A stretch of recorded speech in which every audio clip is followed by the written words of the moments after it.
चलो, तो सबसे पहले एरर।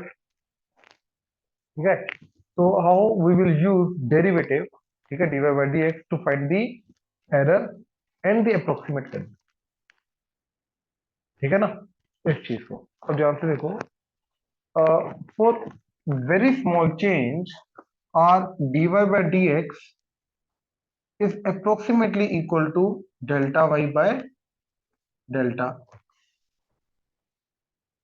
ठीक है, dy बाई डी एक्स क्या हो जाता at that particular movement rate change, और delta y by delta x क्या हो जाता ओवर द इंटरवल चेंज, है ना, रेट चेंज। तो अगर लेकिन डेल्टा है ही बहुत छोटा, तो इन दोनों क्वांटिटीज को मैं कंपेयर कर सकता हूँ। मैं ये नहीं बोला एग्जैक्टली इक्वल होंगे, बट हाँ, यस दे आर कंपेरेबल।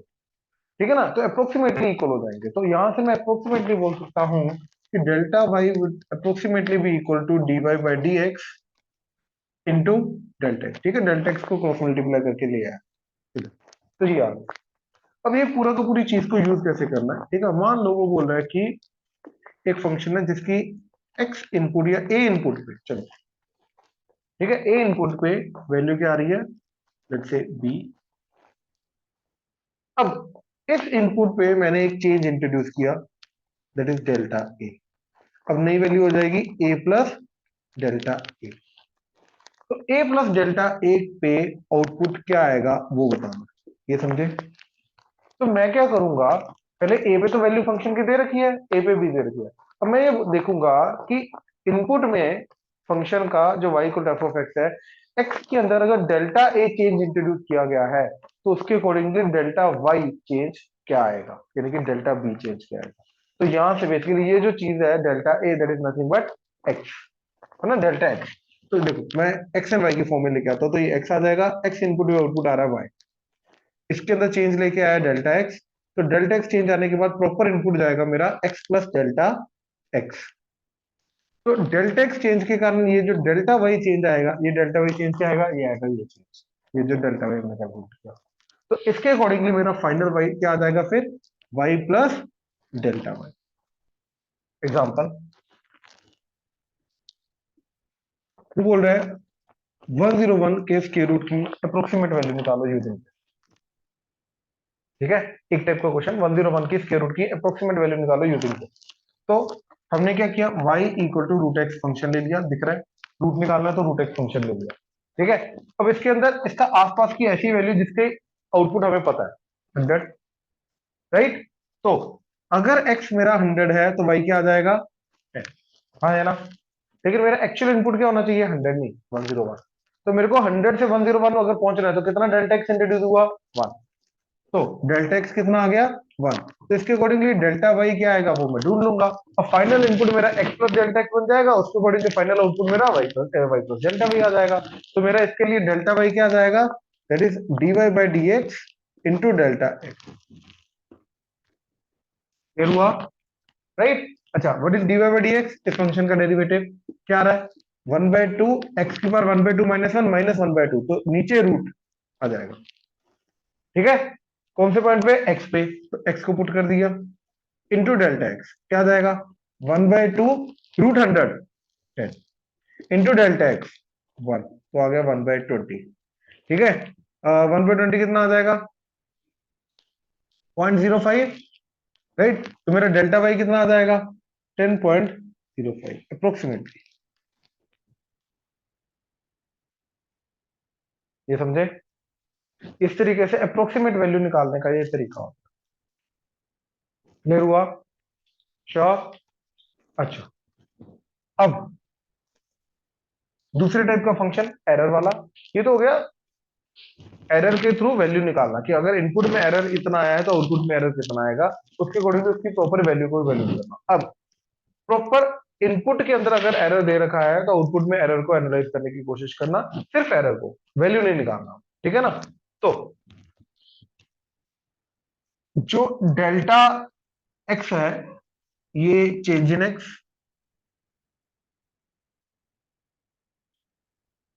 ठीक है, एब्सोल्यूट ल्यूट चेंज इन एक्स। अच्छा, डेल्टा एक्स बाय एक्स, ये क्या आ जाएगा, एक्स के विद रिस्पेक्ट टू कितना चेंज आया, तो रिलेटिव चेंज आ जाएगा, है ना ये।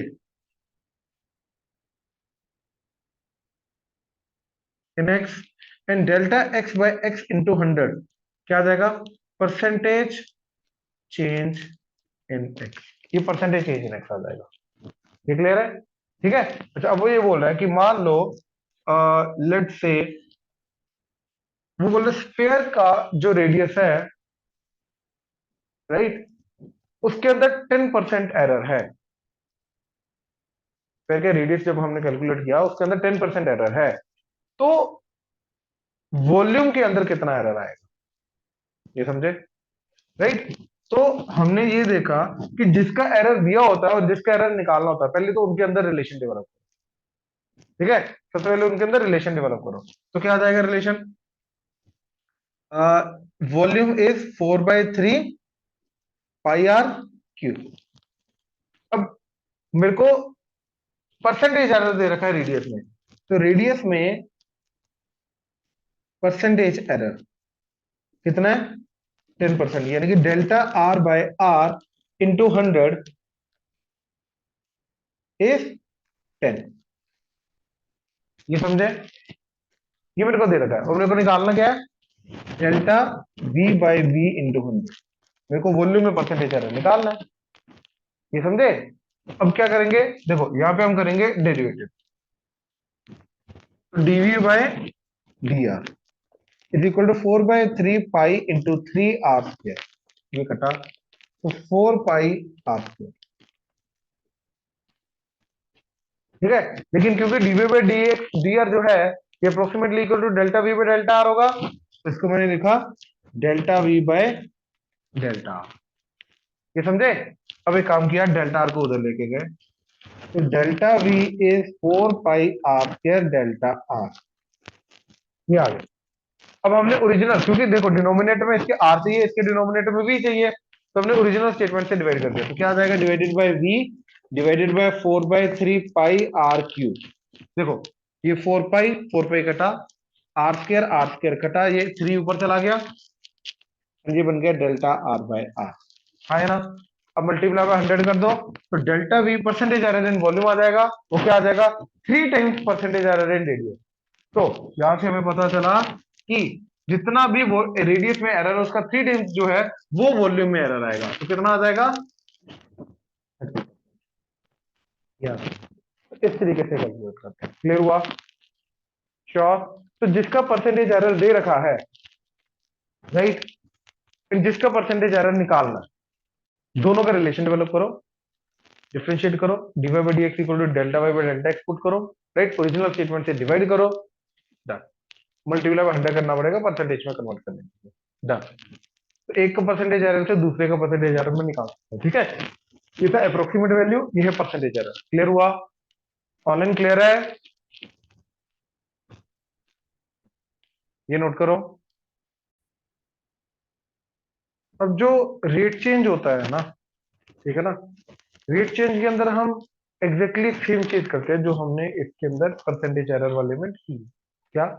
कि जिस चीज का रेट चेंज दिया होता है और जिस चीज का रेट चेंज निकालना होता है, राइट, इन दोनों के बीच में रिलेशन डेवलप करते हैं, राइट, डेरिवेटिव करते हैं, दैट्स इट।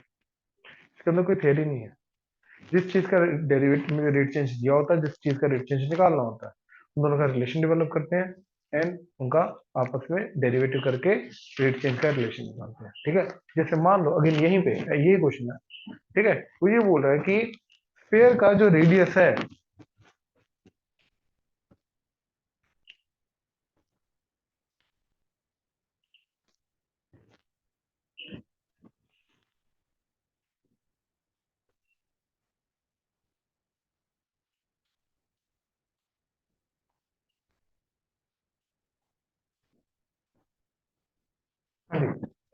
जैसे वो बोल रहा है कि स्फीयर का जो रेडियस है वो लेट से 10 सेंटीमीटर पर सेकेंड से बढ़ रहा है, ठीक है। तो भैया उसका वॉल्यूम किस रेट पे बढ़ेगा, कब, when radius is let's say 100 centimetre, जो उसका रेडियस 100 सेंटीमीटर है, एट दैट पर्टिकुलर पॉइंट उसका वॉल्यूम किस रेट पे बढ़ रहा होगा।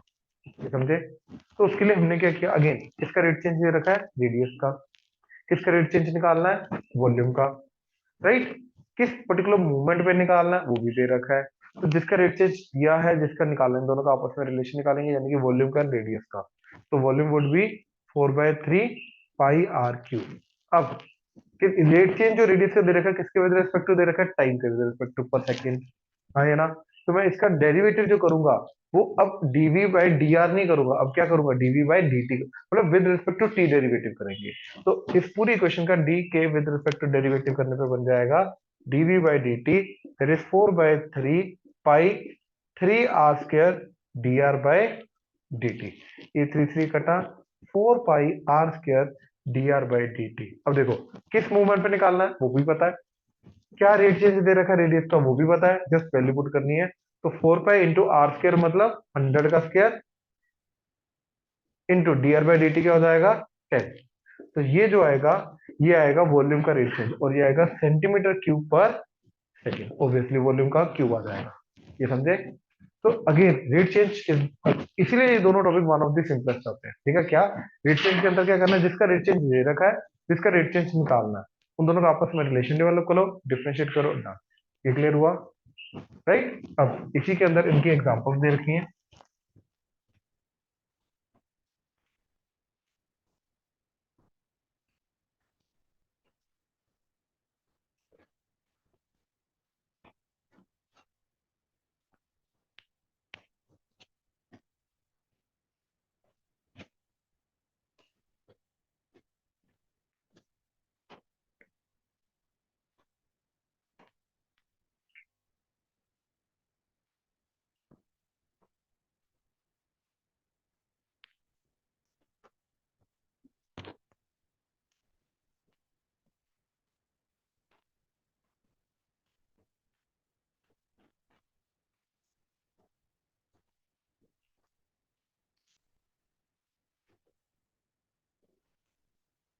हाँ जी, एग्जांपल देखो जरा।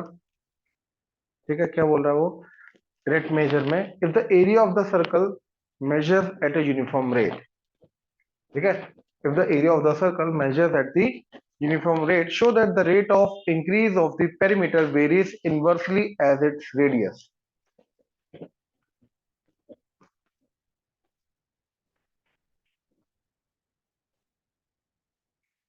Rate of increase of the perimeter, ठीक है, तो पेरीमीटर क्या होता है, 2 पाई आर। ठीक है, तो dp बाय dt, पेरीमीटर का rate change, that would be 2 pi dr/dt। याद आएगा? अब लेकिन अपने को क्या दे रखा है, area of the circle measures at a uniform rate, changes at a uniform rate, कहने का मतलब ये है। ठीक है, यानी कि D A by d T हमारा क्या है, कांस्टेंट, लेट्स से सी। अब एरिया होता क्या है, पाई आर स्क्वायर। तो पाई आर स्क्वायर का डेरिवेटिव क्या आ जाएगा, 2 pi r d r by d t, that is constant. तो यहां से d r by d t क्या है, c constant by 2 pi r, that is directly proportional to 1/r, क्योंकि ये भी कांस्टेंट है सारा का सारा। तो d r by d t directly proportional to one by radius है, तो ये डायरेक्टली प्रोपोर्शनल टू 1/रेडियस हो जाएगा, यानी कि d p by d t directly proportional to one by radius हो जाएगा। और वही हमें प्रूव करना था, राइट, कि एरिया अगर कांस्टेंट रेट पे चेंज कर रहा है, राइट, तो उसका जो पेरीमीटर का रेट चेंज है, ये रेडियस का रेट चेंज है, वो डायरेक्टली प्रोपोर्शनल टू 1/रेडियस होगा। ये क्लियर हुआ? और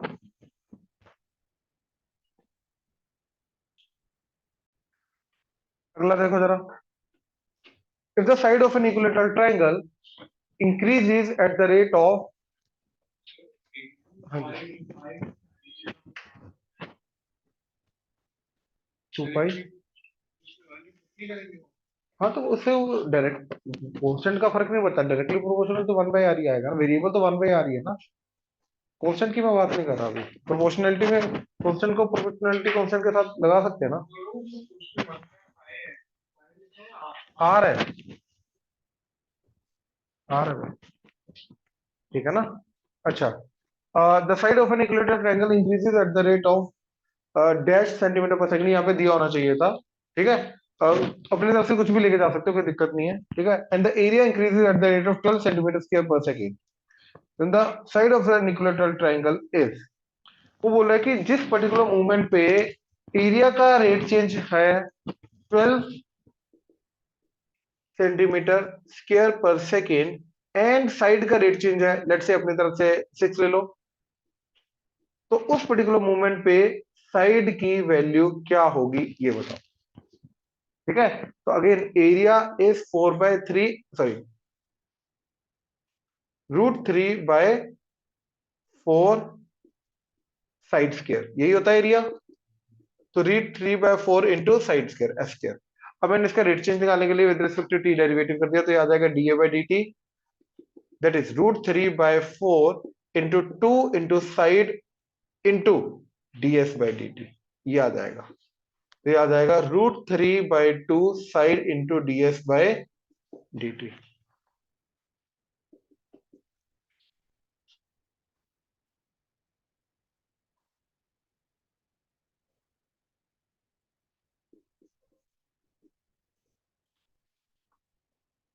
ठीक है, हमें ये दे रखा है, ये दे रखा है, ये निकालना है, बात खत्म।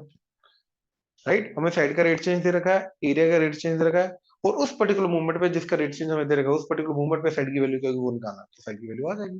क्लियर है? Next third, an aeroplane is flying horizontally at a height of dash kilometer with a velocity of 15 kilometer per second, 15 kilometer per hour.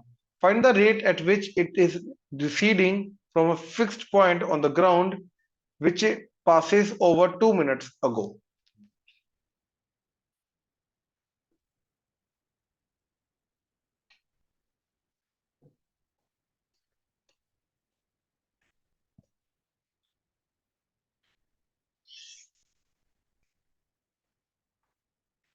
देखो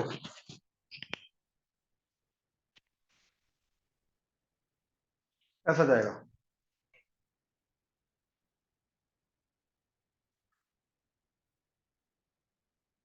ऐसे जा रहा, ठीक है।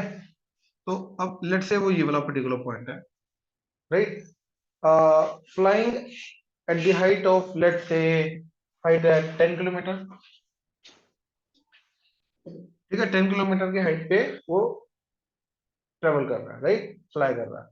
तो उसके बाद वो बोल रहा है कि at the velocity of 15 kilometre per hour,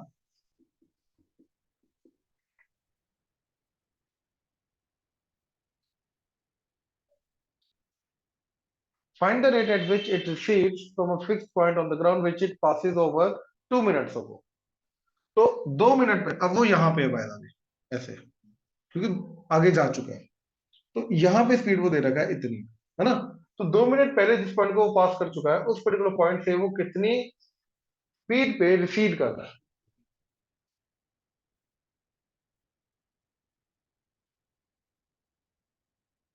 मतलब उस पॉइंट से वो कितनी दूर आगे जा रहा है, ये समझे।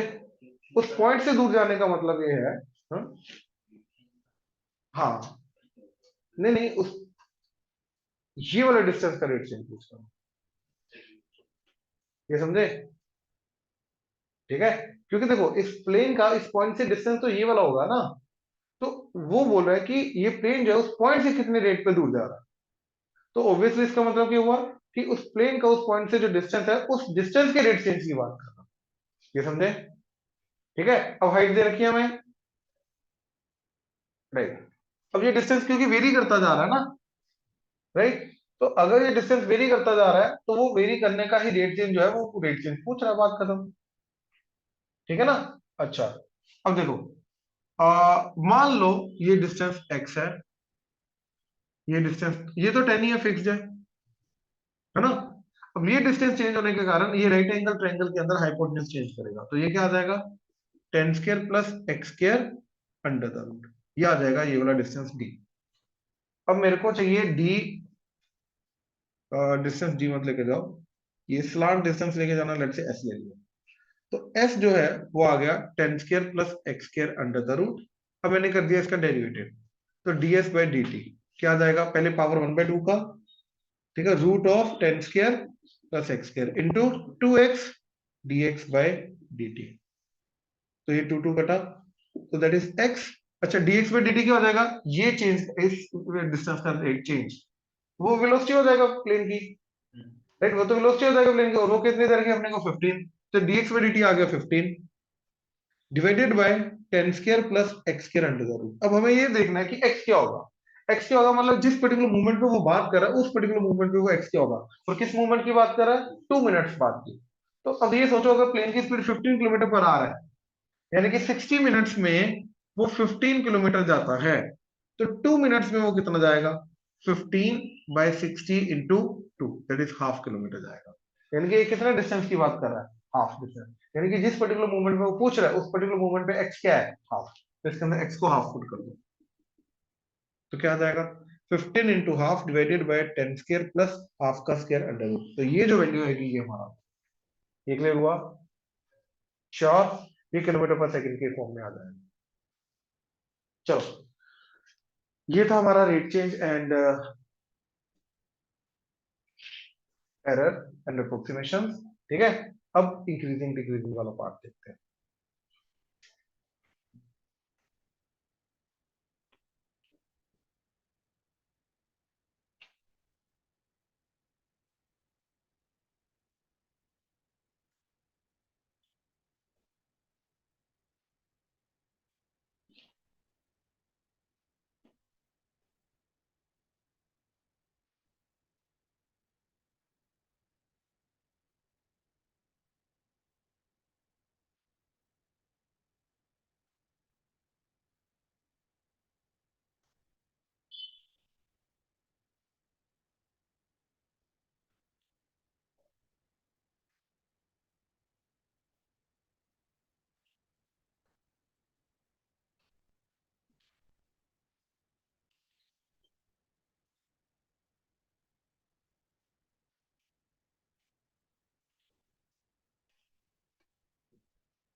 चले,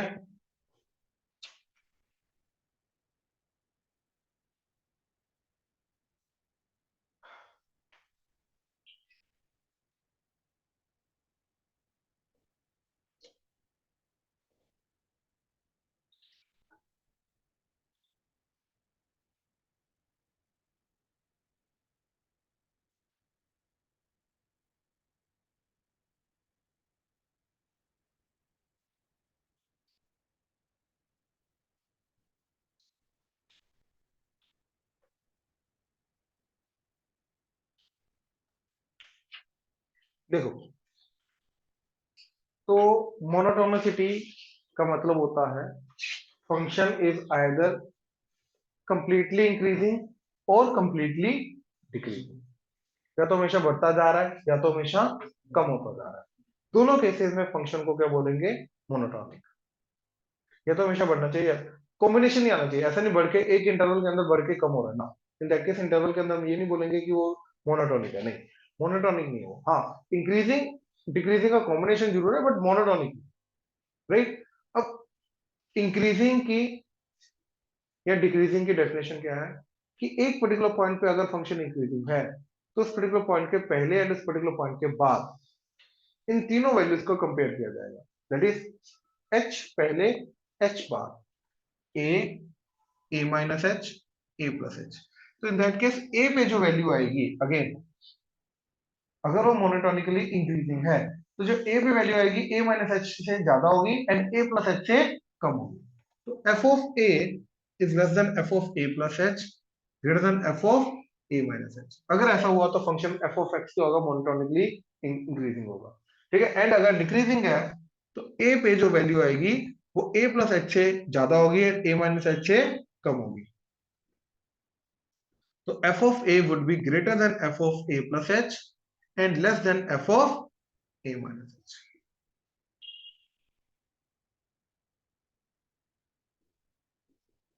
इस तरीके से, तो अगर ये है तो that is function monotonically increasing है। नाउ हम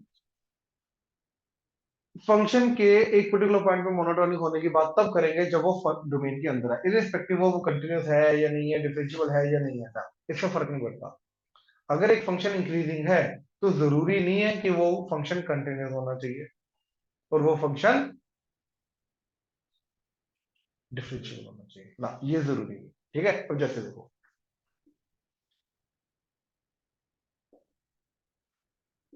अब इस पर्टिकुलर पॉइंट की बात करूं, इससे पहले वाले पे वैल्यू कम आ रही है, इसके अगले वाले पे वैल्यू ज्यादा आ रही है, तो यहाँ पे इंक्रीजिंग है, टूटा हुआ है बट इंक्रीजिंग।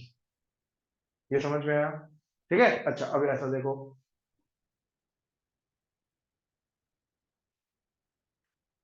पीक आ गई नॉन डिफरेंशिएबल, बट स्टिल इस पॉइंट पे पहले वाले पॉइंट पे वैल्यू कम, अगले वाले पॉइंट पे वैल्यू ज्यादा, तो है तो इंक्रीजिंग। तो इंक्रीजिंग डिक्रीजिंग का बाय डेफिनेशन कंटिन्यूटी डिफरेंशिएबिलिटी के साथ कोई भी लेना देना नहीं, राइट? तो एक पर्टिकुलर पॉइंट पे इंक्रीजिंग डिक्रीजिंग और मोनोटोनी कैसे होंगे, क्लियर है? राइट, अब एक इंटरवल की बात करते हैं।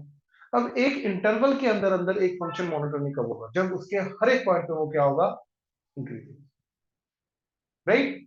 अब उसके अंदर हम ये बोल सकते हैं कि जो ध्यान से देखना इंक्रीजिंग के लिए ये, तो जो डेल्टा एक्स आ रहा है वो पॉजिटिव है इस तरफ, एंड ऊपर डेल्टा वाई भी पॉजिटिव है, तो delta x by delta y क्या आ जाएगा, पॉजिटिव। ये समझे? या फिर अगर डेल्टा एक्स नेगेटिव है तो डेल्टा वाई भी क्या है, नेगेटिव, लेकिन स्टिल दोनों का डिवीजन क्या आ जाएगा, पॉजिटिव। तो delta y by delta x क्या होना चाहिए इस केस में, पॉजिटिव, और उसका limiting case d y by d x क्या होना चाहिए, पॉजिटिव, राइट? अगर डिफरेंशिएबल फंक्शन है तो, क्योंकि delta y by delta x ठीक है, but d y by d x तो तभी निकाल सकते हैं अगर फंक्शन डिफरेंशिएबल है। Delta y by delta x निकालने के लिए फंक्शन डिफरेंशिएबल होना जरूरी नहीं है, वो तो चेंज एनी टाइम निकाल सकते हैं। ठीक है ना? अब इधर डिक्रीजिंग में, तो delta x positive delta y negative, तो delta x positive delta y negative, तो दोनों का डिवीजन क्या हो जाएगा, नेगेटिव। और ये सोचो कि डेल्टा एक्स नेगेटिव तो डेल्टा वाई पॉजिटिव, तो स्टिल दोनों का साइन क्या रहेगा, ऑपोजिट, राइट? तो एक इंटरवल के अंदर delta y by delta x अगर मेरा हमेशा पॉजिटिव है तो हमेशा इंक्रीजिंग, अगर एक इंटरवल में delta y by delta x हमेशा नेगेटिव है तो हमेशा डिक्रीजिंग, तो मोनोटोन, अदरवाइज। ये समझे? ठीक है, अब आगे देखो क्या लिख रखा है, मोनोटोनिसिटी इन एन इंटरवल के अंदर हमने क्या लिख रखा है कि for an increasing function in some interval, if delta x is positive होने के बाद delta y should also be positive greater than zero, और डेल्टा एक्स अगर नेगेटिव है तो it implies delta y is also negative, तो that means dy by dx होगा हमारा पॉजिटिव। ठीक है, then f is said to be monotonically increasing in that interval. ये समझे कि डेल्टा एक्स पॉजिटिव होने के कारण डेल्टा वाई भी अगर पॉजिटिव आ गया तो वो होगा monotonically increasing. Similarly delta y by delta x अगर हमारा सेम ऑपोजिट साइन का आ गया, नेगेटिव हो गया, तो इन दैट केस वो क्या आ जाएगा, मोनोटोनिकली डिक्रीजिंग आ जाएगा। ठीक है, ये क्लियर है? ठीक, hence to find the interval of monotonicity, अगर मेरे को मोनोटोनिसिटी का इंटरवल फाइंड करना है तो ये क्लियर है कि मेरे को dy बाई डी एक्स का पॉजिटिव या नेगेटिव देखना है अगर फंक्शन डिफरेंशिएबल है तो हम क्या करेंगे, dy बाई डी एक्स निकालेंगे, उसको greater than zero and less than zero करके सॉल्व करेंगे। जहां पे ग्रेटर देन जीरो करके उसका आंसर आएगा वहां पे वो मोनोटोनिकली इंक्रीजिंग होगा, जहां पे लेस देन जीरो करके आंसर आएगा वहां पे मोनोटोनिकली डिक्रीजिंग होगा। ये मोनोटोनिक इंटरवल को ढूंढने का तरीका, ये क्लियर है ना? ये बिल्कुल बेसिक पार्ट है बाय द वे, हमने बोर्ड लेवल पे भी यही डेफिनेशन देखी है। ठीक है ना, ये कोई अलग चीज नहीं चल रही है अभी। ठीक है, अभी आएगी थोड़ी देर में अलग चीज। ठीक है, अब नोट दैट में ये जो लिख रखा है, ठीक है, इसको ऑब्जर्व करो। यहां से अब छोटी छोटी चीजें आनी शुरू हो जाएंगी जो सिलेबस लेवल पे जनरली कवर अप नहीं है जनरली, बट यहां से देखो क्या बोला है कि ए पॉइंट इसके अंदर dy by dx at some point may be equal to zero, but f of x may still be increasing at x equal to. तो देखो अभी तक हमने क्या देखा है कि dy by dx पॉजिटिव होना चाहिए इंक्रीजिंग होने के लिए। अब ये क्या बोल रहा है कि भैया dy by dx जीरो भी हो सकता है बट स्टिल फंक्शन क्या होगा, इंक्रीजिंग, राइट? अब ये कैसे होगा, हाँ अब ये कैसे होगा, ठीक है, जैसे वो एग्जांपल बोल रहा है कि y equal to x cube, ये भी हमने पहले कवर अप किया हुआ है, ठीक है ना? y equal to x cube, देखो y equal to x cube के अंदर जो डेरिवेटिव होता है y डैश क्या आ जाएगा, 3x, क्या आ जाएगा, विच इज ऑलवेज पॉजिटिव, लेकिन एग्जैक्टली एट एक सिंगल डिस्क्रीट पॉइंट इसकी वैल्यू क्या जा रही है, जीरो। तो अगर एक सिंगल डिस्क्रीट पॉइंट पे वैल्यू जीरो जा रही है और उसके आगे पीछे डेरिवेटिव पहुंच रहे हैं, इसका मतलब वहां पर भी फंक्शन क्या होगा, इंक्रीजिंग होगा, क्योंकि डेरिवेटिव जीरो होने का मतलब क्या होता है, हॉरिजॉन्टल चेंज है, यानी कि वहां पे रेट चेंज क्या आ जाएगा, जीरो। लेकिन रेट चेंज किसी इंटरवल में जीरो आना चाहिए ना, तभी जाके वो हॉरिजॉन्टल ग्राफ बनेगा। अब सोचो एक ऐसे बढ़ता जा रहा बढ़ता जा रहा बढ़ता जा रहा बढ़ता जा रहा बढ़ता जा रहा है, एक पर्टिकुलर पॉइंट पे डेरिवेटिव जीरो, फिर से बढ़ना शुरू कर दिया, तो इस पर्टिकुलर पॉइंट पे क्या वो डिक्रीज करेगा क्या, ना, सेम रहा क्या, सेम रहने के लिए कुछ इंटरवल होना चाहिए ना, यहाँ पे तो इंटरवल था ही नहीं, ये तो एक सिंगल पॉइंट की बात हो रही है, और साथ में उसके अगले पॉइंट से फिर बढ़ना शुरू कर दिया, तो इन दैट केस उस पर्टिकुलर पॉइंट पे भी हम क्या बोलेंगे, वहां पर भी इंक्रीजिंग है, चाहे डेरिवेटिव जीरो आ रहा है, but still function is increasing in that case. तो डिस्क्रीट पॉइंट पे इस तरीके से हम देखते हैं। हाँ, लेकिन अगर ऐसा हो जाए बड़ा बड़ा बड़ा बड़ा, अब यहाँ पे डेरिवेटिव जीरो, लेकिन वो काफी टाइम के लिए हुआ, फिर उसके बाद बढ़ना शुरू कर दिया, अब यहाँ पे इसको हम ये नहीं बोलते, क्योंकि डेरिवेटिव जीरो एक इंटरवल के अंदर है, अब एक डिस्क्रीट पॉइंट पे डेरिवेटिव जीरो मिला, तो यहां पर नहीं बोल सकते, ये समझे, ठीक है ना। सिमिलरली वो देखो क्या बोल रहा है आगे,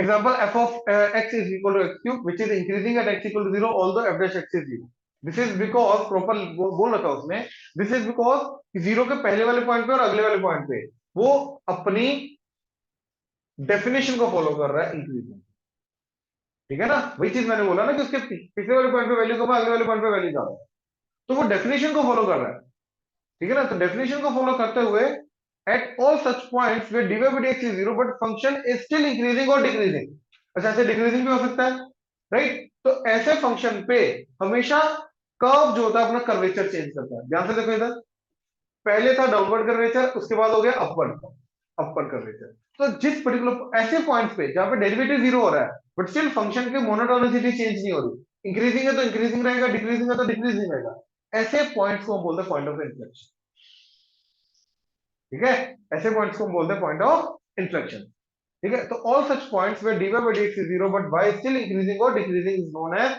point of inflection which indicate the change of concavity of the curve, ठीक है ना, कर्वेचर चेंज करता है, अपवर्ड से डाउनवर्ड, डाउनवर्ड से अपवर्ड कब चेंज होता है, क्लियर हुआ जाता है, श्योर, ये पॉइंट क्लियर है, ऑनलाइन क्लियर है जाता है। तो कल हम टेंजेंट नॉर्मल में एग्जांपल कर रहे थे जिसमें एक रूट सा नहीं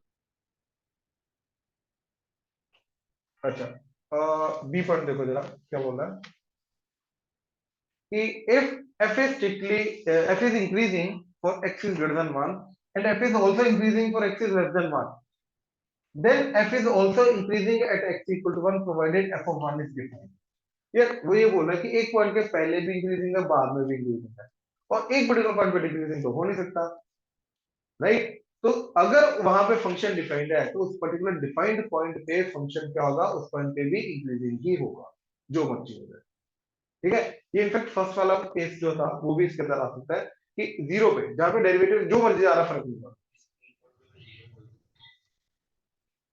डिक्रीजिंग ही हो सकता ना, एक्चुअली में इंक्रीजिंग डिक्रीजिंग जो डेफिनेशन है वो इंटरवल की है, एक पर्टिकुलर पॉइंट पे भी जो हमने डिफाइन किया था उसके लिए भी एच आगे पीछे लिया ना कंपेयर करने के लिए था, तो एक पर्टिकुलर पॉइंट पे तो हम बोल ही नहीं सकते, एक पर्टिकुलर पॉइंट पे भी अगर बोलना है तो उसका एक छोटा सा इंटरवल तो लेके जाना ही पड़ेगा, तो डिस्क्रीट पॉइंट पे तो ये वैलिड भी नहीं है, इसीलिए वो बोल रहा है कि उस पॉइंट के आगे पीछे जो है उस पर भी वही बिहेवियर है, कहना वो यही चाहता है, ठीक है ना, तो if f is increasing at x for x greater than 1 and f is also decreasing for x less than 1, then f is also increasing at x equal to 1 provided f of 1 is defined, ठीक है, similarly अगर f greater than 1 पे decreasing है, less than 1 पे भी decreasing है and then f is decreasing at x equal to 1 provided f of 1 is defined, ठीक है, however if f of 1 is not defined then monotonicity will not be indicated at x equal to 1, ठीक है, अगर 1 पे defined ही नहीं है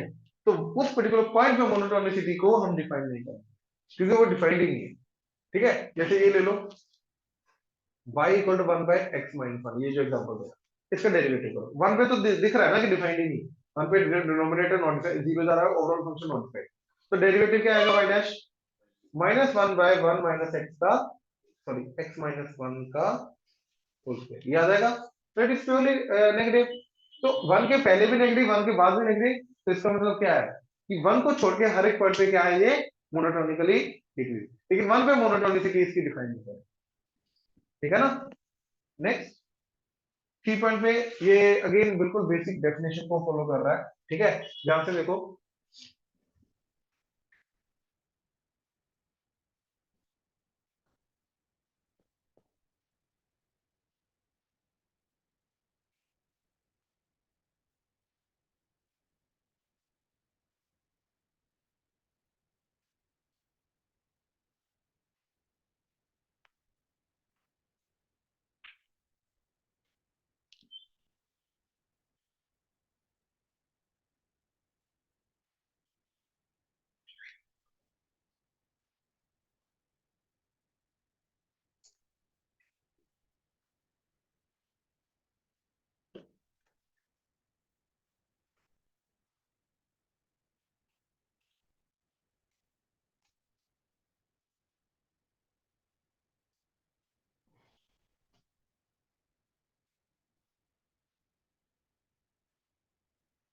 हाँ जी, देखो क्या बोला है कि अगर इंक्रीजिंग है एंड एक पॉइंट है हमारे पास x1 एंड एक पॉइंट है x2, एंड जिस इंटरवल में x1 x2 हमने लिया है उस इंटरवल में फंक्शन इंक्रीजिंग है। सेकंड केस, फंक्शन उस इंटरवल में डिक्रीजिंग है। ठीक है, तो अगर फंक्शन इंक्रीजिंग है तो छोटे इनपुट पे कम आउटपुट आएगा, बड़े इनपुट पे ज्यादा आउटपुट आएगा। तो f of x2 is greater than f of x1 आएगा, ये आएगा if x1 is greater than x2। ये हुआ ये, ठीक है ना। इसको उल्टा भी बोल सकता हूं, अगर मेरे को ये यहां से ये आया तो फंक्शन इंक्रीजिंग है, या ये आया एंड फंक्शन इंक्रीजिंग है तो ये आया, इस तरीके से तो बोल सकते हैं। सिमिलरली इधर कम इनपुट पे लाइन पे x1 जो आ रहा है वो पहले आ रहा है, तो कम इनपुट पे ज्यादा आउटपुट आएगा, ज्यादा इनपुट पे कम आउटपुट आएगा, यानी कि if x1 is less than x2, तो सॉरी इधर x1 लेस देन, अच्छा, if x1 is less than x2 implies f of x1 is greater than f of x2।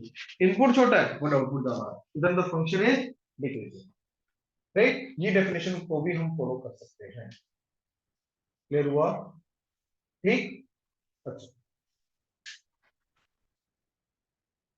हाँ, note that if a function is monotonic at x equal to a, it cannot have extreme point at x equal to a।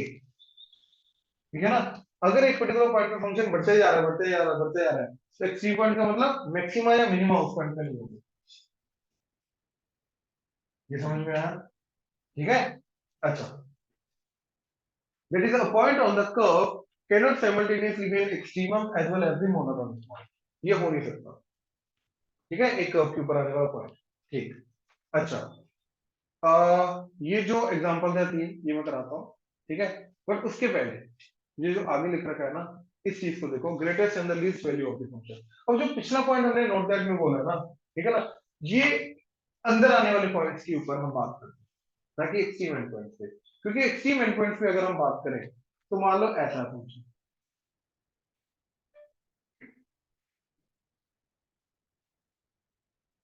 A to B,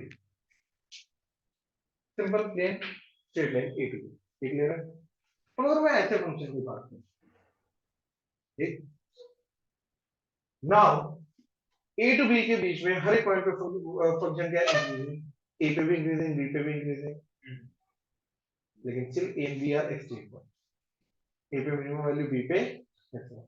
हम अंदर वाले points की, ये जो पहले point हमने बोला था, ये अंदर वाले पॉइंट्स की बात हुई कि अंदर अगर कोई पॉइंट आ रहा है, राइट, वहां पे function monotonic and extreme point of extrema नहीं हो सकता, लेकिन अगर एंड पॉइंट्स की बात करें तो बिल्कुल हो सकता है। ये क्लियर है? Now if the function is completely increasing और the function is completely decreasing from a to b, right, now the function is completely increasing, function is completely decreasing। इस केस में इसका range greatest value and least value obviously कहाँ पे आएगी, बढ़ रहा है तो सबसे पहले लीस्ट वैल्यू आएगी, बाद में सबसे ज्यादा वैल्यू आएगी। तो सबसे कम वैल्यू होगी इसकी f of a एंड सबसे ज्यादा वैल्यू होगी इसकी f of b। तो इसका रेंज आ जाएगा f of a से लेके f of b, ये आ जाएगा। एंड इस केस में क्योंकि डिक्रीज कर रहा है तो a पे सबसे ज्यादा वैल्यू आएगी, यानी कि f of a maxima act करेगा and f of b minimum. तो रेंज आ जाएगी मिनिमम से maximum, that is f of b से लेके f of a। तो greatest and the least value हम स्टिल निकाल सकते हैं and in case function is, हाँ लेकिन इस केस में मोनोटोनिक फंक्शन की बात करें, कंप्लीटली इंक्रीजिंग कंप्लीटली डिक्रीजिंग, वो तो भी आएगा जो तू बोल, वो तो इंक्रीजिंग डिक्रीजिंग है, उसमें आ जाएगा ना अपना मैक्सिमम मिनिमम में आ जाएगा। बट हाँ इसके अंदर अगर मैं बात करूं तो इसके अंदर यही आएगा, अगर function completely increasing completely decreasing and in case अगर वो कॉम्बिनेशन है, फिर हमें वही मैक्सिमम मिनिमम के अकॉर्डिंगली एनालाइज करना पड़ेगा, लोकल मैक्सिमम ना यस एब्सोल्यूट वैल्यूज जो हम निकालते हैं maximum, absolute maximum absolute minimum वही रेंज बन जाएगा, ठीक है ना। तो ये चीज यहाँ पे बोल रहे हो कि if a continuous function y equal f of x is increasing in the closed interval a comma b, then f of a is the least value figure 1 के accordingly and f of b is the greatest value, ये समझे, and similarly उल्टा and figure 3 के अंदर वो पता क्या बोल रहा है,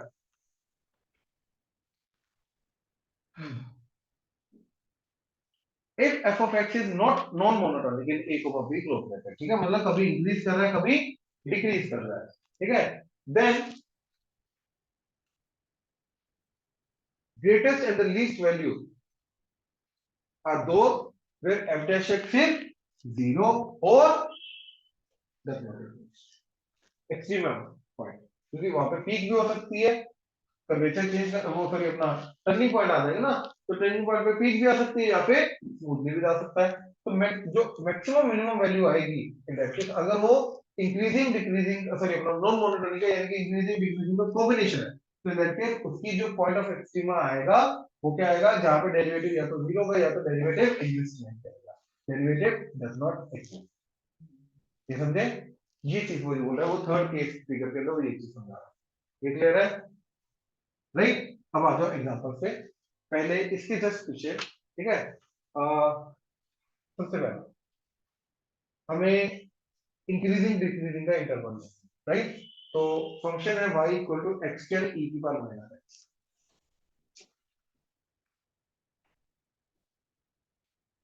तो डेरिवेटिव किया, डेरिवेटिव पॉजिटिव डेरिवेटिव नेगेटिव करेंगे, सिंपल सा फंक्शन है, तो क्या आ जाएगा 2x ई की power minus x plus x square e की पावर माइनस एक्स एंड साथ में माइनस, तो हमने x e की पावर माइनस एक्स को मान लिया, तो 2 माइनस एक्स, अब दिस इज ऑलवेज पॉजिटिव, तो हमारा बचा x into two minus x, जिसका हमें डेरिवेटिव जिसका हमें पॉजिटिव नेगेटिव की बात करनी है, तो वेरिएबल हम बनाएंगे, क्या आ जाएगा, एक आ जाएगा 2 एक आ जाएगा 0, राइट, ये नेगेटिव पॉजिटिव नेगेटिव, तो यहाँ पे क्या आ जाएगा डिक्रीजिंग एंड यहाँ पे क्या आ जाएगा इंक्रीजिंग, मैं लिख रखा है इंक्रीजिंग 0 से 2, तो 0 से 2 के बीच में इंक्रीजिंग आ गया, माइनस इनफिनिटी से 0 2 टू इंफिनिटी, वहां पे क्या आ जाएगा डिक्रीजिंग, सिंपल, राइट, क्लियर है। Next, if the function this is monotonically increasing, तो डेरिवेटिव हमेशा पॉजिटिव होगा, राइट, देन फाइंड a की वैल्यू इन दैट केस क्या होगी, ठीक है, बड़ा इंटरेस्टिंग क्वेश्चन है, ध्यान से देखना,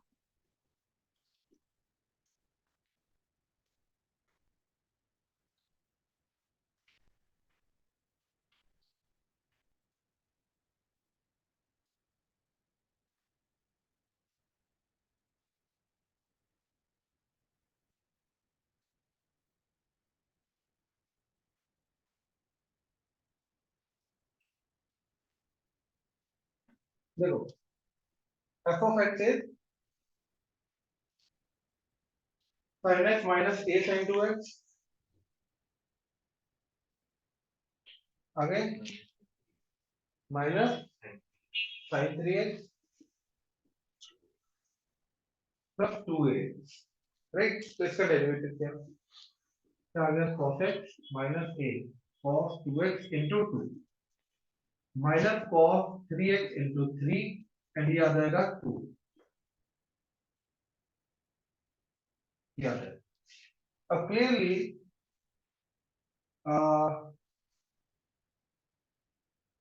इधर से 2 कॉमन आ रहा है, तो ये आ गया cos x minus 3 cos 3x plus 2 common 1 minus cos 2x,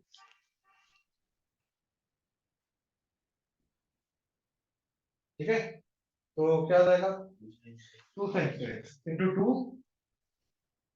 4 sin 2x plus cos x minus 3 cos 3, ये आ गया, राइट। अब cos 3x को अगर मैं x में कन्वर्ट करूं तो क्या जाएगा, cos 3x 4 cos cube x minus 3 into 3, तो 12 एंड 9 माइनस ये माइनस ये प्लस एंड cos x, तो cos x आके इधर हो जाएगा 10, तो बेसिकली ये आ जाएगा सारा का सारा 10 cos x minus 12 cos plus 4a sin x। देख ले रहे, तो यहाँ से cos x कॉमन,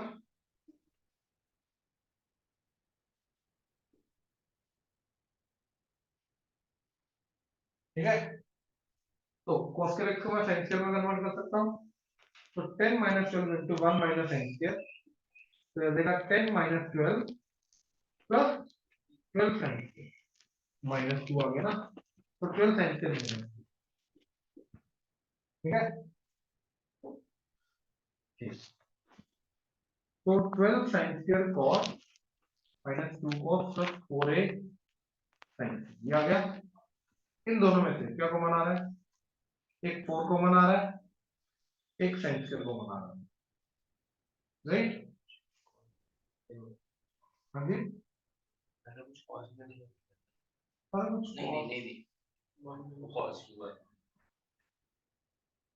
वैसे सही है, सारा कुछ cos में कन्वर्ट करने का वो ले लेंगे,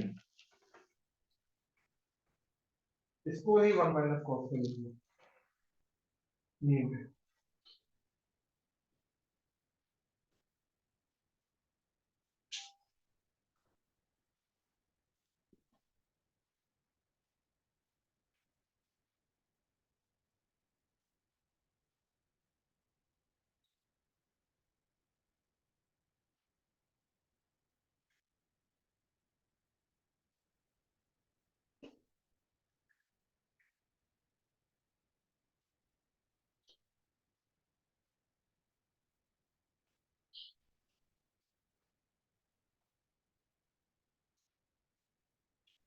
ये फिर इनके कमेंट्स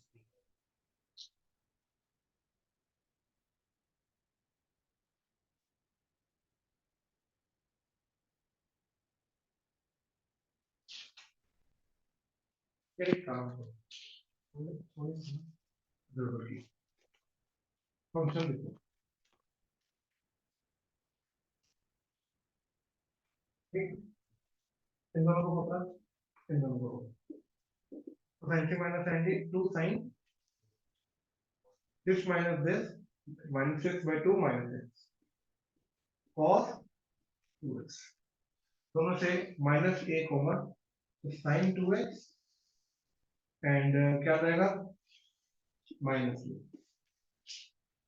याद, ठीक है, माइनस एंड बाहर इधर, अब पर जाएगा डेरिवेटिव, क्या जाएगा माइनस 2 sin का derivative cos x cos 2x as it is plus sin x as it is cos 2x का derivative minus sin 2x and साथ में आ जाएगा 2, ठीक है, and minus a into sin 2x का derivative cos 2x into 2 minus, और ये 2 भी बाहर आ जाएगा,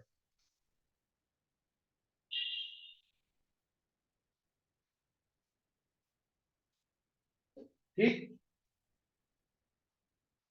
अच्छा।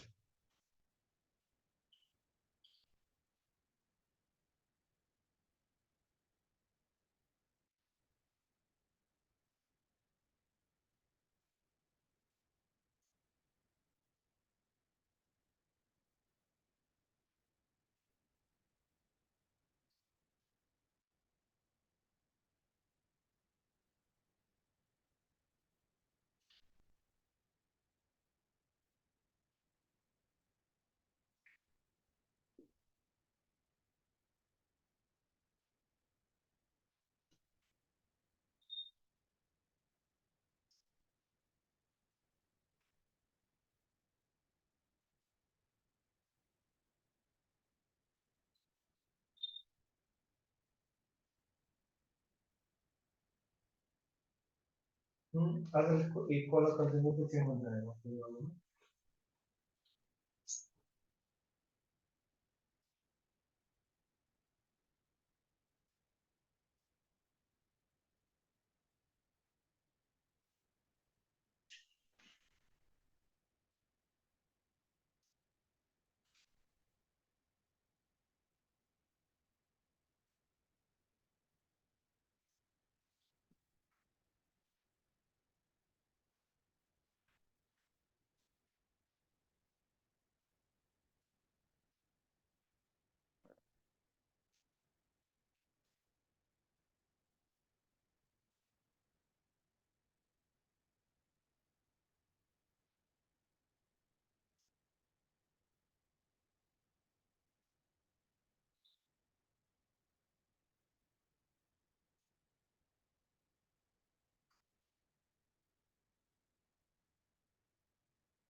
कुछ starting cost two way cut जाएगा।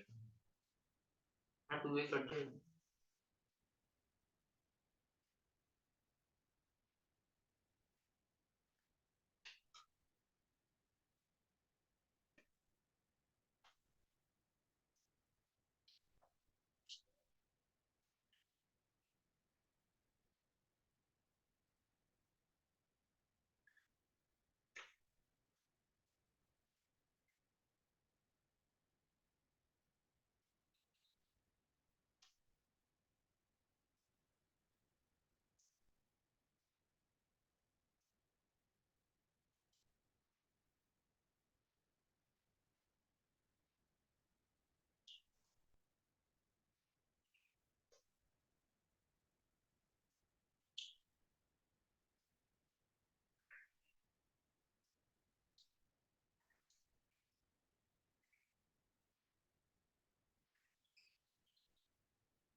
अगर ये ग्रेटर देन 0 करना है तो ये इधर आ जाएगा ऐसे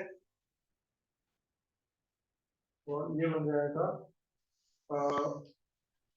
-2 साइन स्क्वायर एक्स। तो greater than 2a into -2 to the 4 sine square x and ये इधर -2 इंटू ये सारा का सारा नेगेटिव कटेगा तो इनइक्वालिटी उल्टी हो जाएगी तो 4 एंड साइन स्क्वायर नीचे आ जाएगा। राइट बट नहीं इससे मीनिंगफुल कुछ बनेगा कुछ तो और है नहीं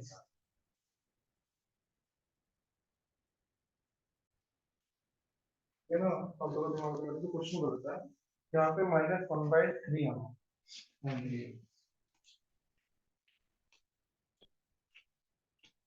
चलो वहां पे चेंज कर लेना ठीक है।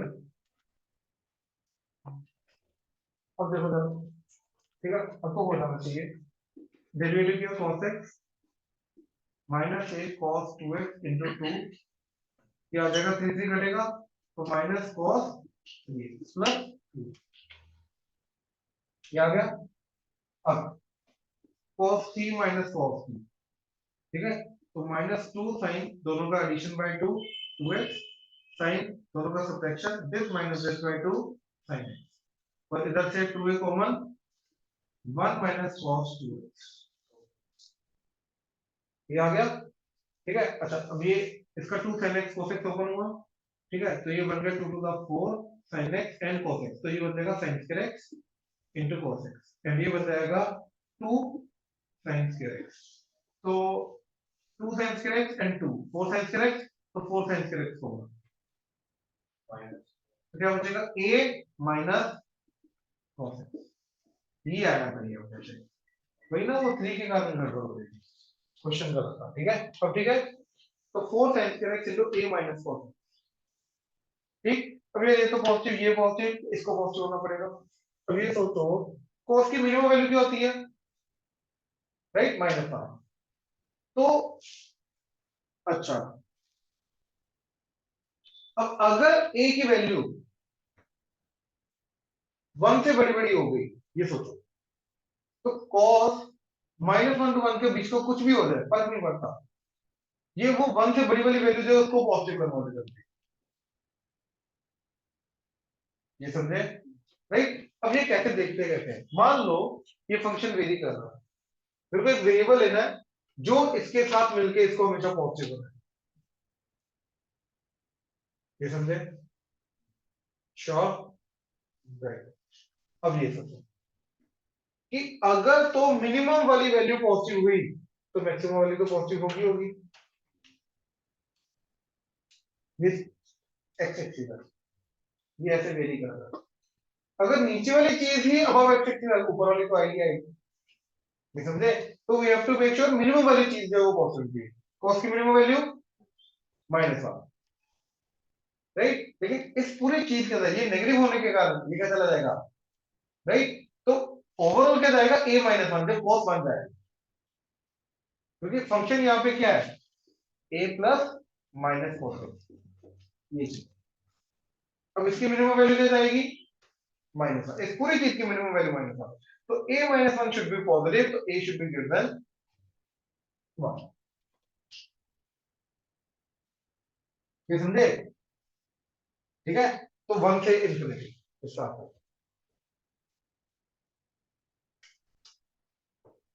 अगला क्या बोल रहा है, एक क्यूबिक फंक्शन दे रखा है, ठीक है, and it is always decreasing, तो a निकाल,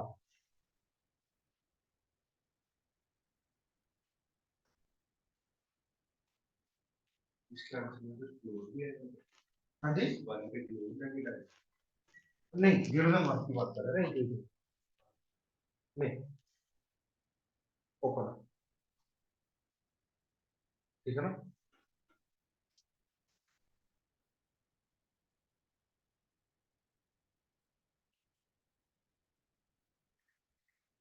एक्चुअली में अगर a1 हुआ तो वो डिस्क्रीट पॉइंट्स पे जीरो करेगा, बाकी तो हमेशा पॉजिटिव रहेगा, है ना, अदरवाइज तो हमेशा पॉजिटिव रहेगा।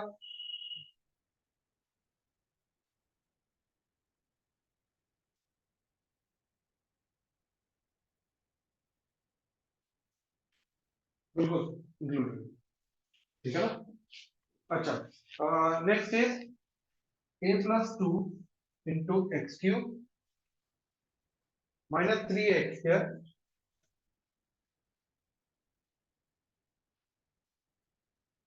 प्लस 9a -1, ठीक है, ये आ गया फॉर्मूला।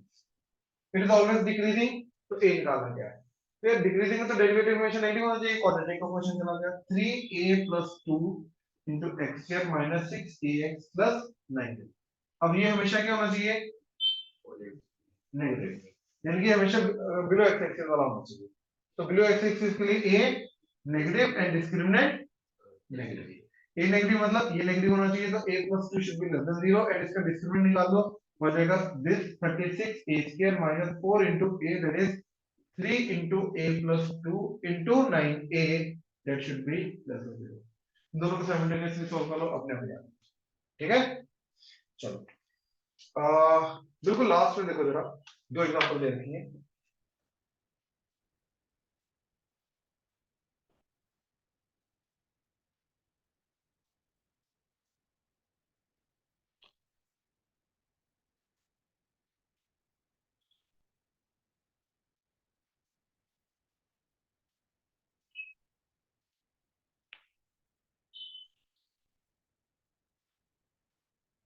ठीक है। पहला function is f of x is e की पावर में x² -4x plus, and x belongs to -5 to 5। ठीक है, इसके बीच में मैक्सिमम एंड मिनिमम वैल्यू बता दी, राइट। कॉम्पोजिट फंक्शन है, तो कॉम्पोजिट फंक्शन के अंदर क्या होता है कि इनपुट की हम बात करते हैं, ये तो इंक्रीजिंग फंक्शन है, ये तो इंक्रीजिंग है, तो जितना ज्यादा ये होगा उतनी मैक्सिमम वैल्यू आएगी, जितना कम ये होगा उतनी कम वैल्यू आएगी, क्योंकि ये इंक्रीजिंग फंक्शन। सोचो ना, e की पावर x इंक्रीजिंग है ना,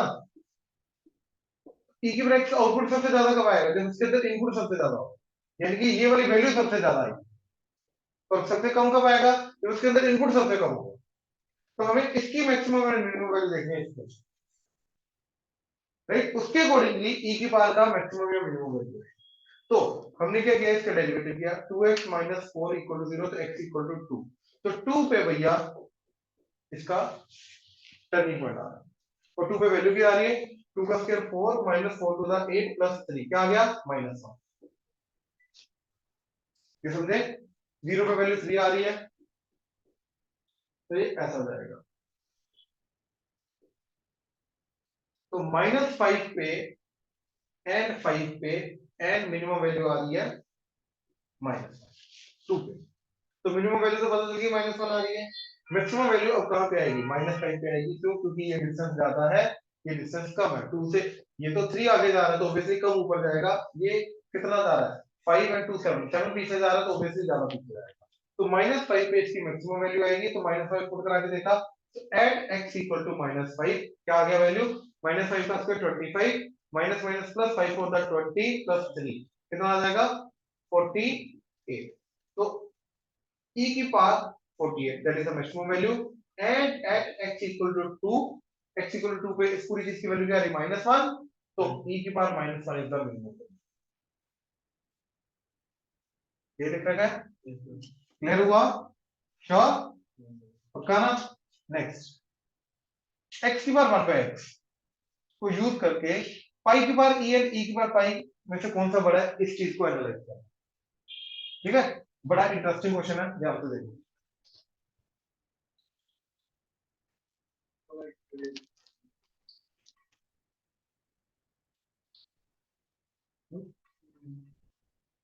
तो देखो x की पावर 1/x, ठीक है, तो इसके लिए हमने क्या किया, सबसे पहले इसको डेरिवेटिव लगा दिया y डैश, तो ये आ गया e की पावर log e, x की पावर 1/x तो नीचे x आ जाएगा, तो इसके डेरिवेटिव करने के लिए ये एज इट इज, यानी कि x की power 1/x as it is into इसका डेरिवेटिव, तो डिनोमिनेटर का स्क्वायर डिनोमिनेटर इनटू न्यूमरेटर का डेरिवेटिव, log x का derivative 1/x minus numerator that is log x into denominator x का डेरिवेटिव, तो कट के आ जाएगा 1 माइनस log x divided by x square into x की power 1/x that is y dash।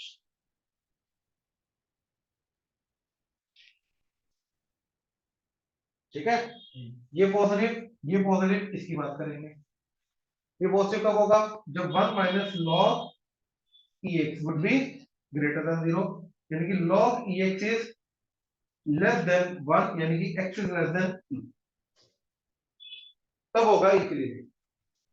तो e के पहले पहले इंक्रीजिंग, e के बाद डिक्रीजिंग, ऑब्वियसली, यानी कि इस चीज की मैक्सिमम वैल्यू कहां पे आएगी, देखो सोचो, e के पहले इंक्रीजिंग बाद में डिक्रीजिंग, तो बढ़ के कम हो रहा है, तो ऑब्वियसली e पे सबसे ज्यादा वैल्यू है, क्या है इसकी सबसे ज्यादा वैल्यू, e की पावर 1 है, ये समझे, श्योर। ठीक, अच्छा, अब इसी चीज को यूज करके पाई की पावर e एंड e की पावर पाई के अंदर से वो बोल रहा है हमें बताओ किसकी ज्यादा वैल्यू आएगी, ये समझे, ठीक, ओके। देखो हमने क्या किया, इसको पहले इसको power pi by pi and e by e से पावर में दोनों को मल्टीप्लाई डिवाइड किया, ये बन जाएगा पाई की पावर 1 बाय पाई की पावर ई पाई एंड ई की पावर 1 बाय ई की पावर ई पाई।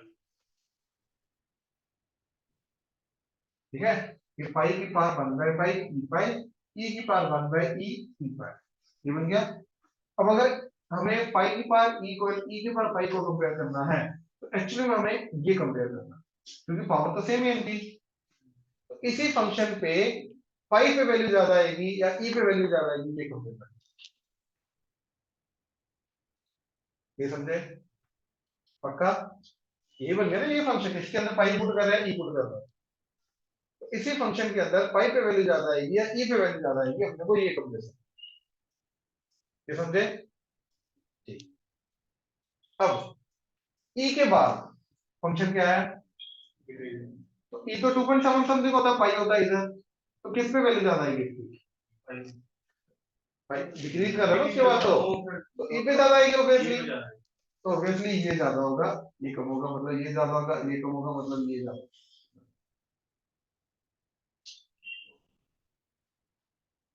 ये तो बड़ा होगा, ठीक है ना? ऑनलाइन क्लियर है? Yes. चलो